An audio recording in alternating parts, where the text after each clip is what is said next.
Without saying anything to Marissa in response, she took out her tablet, pulled up the drone footage, and slid it over to Marissa on the other side of the table. Go ahead and press play. I think you'll want to watch the whole video. After a great deal of hesitation, Marissa finally pressed play. The video began, and Detective Hannah heard Marissa audibly gasp when they pushed Farah into the car and it drove off. The video stopped, but Marissa didn't move. Hannah wasn't even sure she was breathing. Who was driving the car then? Because it clearly wasn't you or April.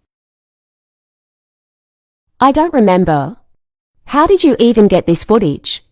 April and I were so careful. I know there were no cameras on that street. Have you been following us? No.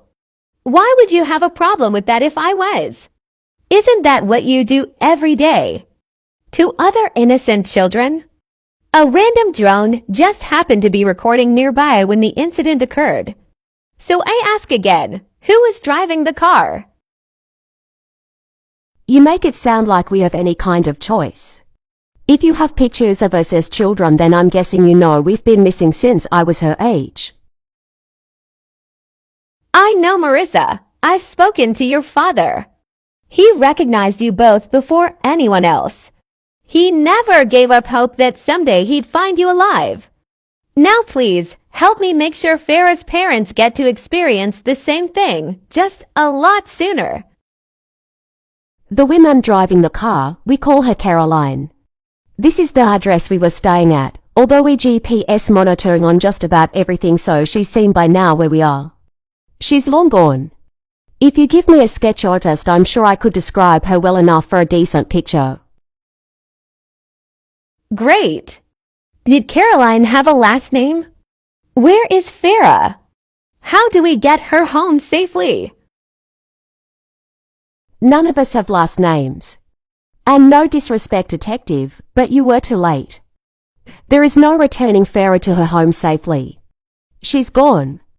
And I can't even tell you where I spent most of my life, and where she will spend most of hers, because they never tell you. So what? All 15 kids you've helped take in the last 2.5 years, they're all gone. To put it bluntly, yes. Until they're my age, if they last that long and aren't placed in other homes. They're gone. They'll be brought to the same house, on the same island we were brought. Their nightmares have only just begun.